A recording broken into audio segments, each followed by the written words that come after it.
اگر کسی کی اولاد نہیں ہے، وہ میاں بیوی دونوں باوضو قبلہ رخ عشاء کی نماز کے بعد بات آپس میں کوئی نہ کریں اور یہ وظیفہ پورا کریں، پھر دعا کریں، یا اللہ ہو یا مصور ہو یا خالق ہو یا کریم وصلی اللہ علی النبی الامی، انشاءاللہ تعالی اللہ آپ کو اولاد صالح عطا کریں گے۔ اس پر میرا بہت تجربہ ہوا اور ایک مشاہدے کی بات بھی آپ کو بتاتا ہوں۔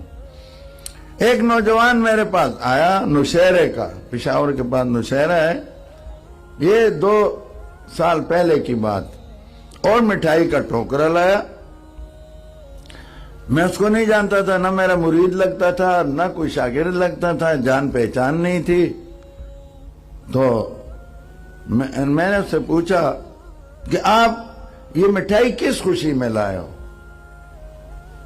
وہ کہنے لگا جی اس نے اپنا واقعہ سنایا، میری شادی ہوئی، کئی سال گزرے اور میری اولاد نہیں ہو رہی تھی، اور دوست مجھے تنگ کرتے تھے، تان دیتے تھے، میں بہت پریشان، پشاور، مردان، کہاں میں علاج کے لیے ڈاکٹروں کے پاس گیا، علاج کوئی فائدہ نہیں ہوا۔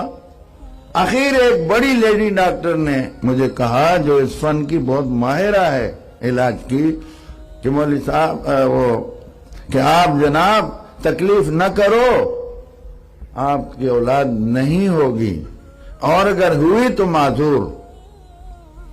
تو یہ جو تھا مولوی نہیں تھا، عام آدمی تھا، تو آپ کی اولاد نہیں ہوگی۔ تو میں بہت پریشان ہوا، مجھے کسی نے تمہارا بتایا، تو میں پھر تمہارے پاس آیا تھا، اور یہ وظیفہ تم نے مجھے بتایا تھا، اور میں نے اور میری اہلیہ نے اس کو پڑھنا شروع کیا۔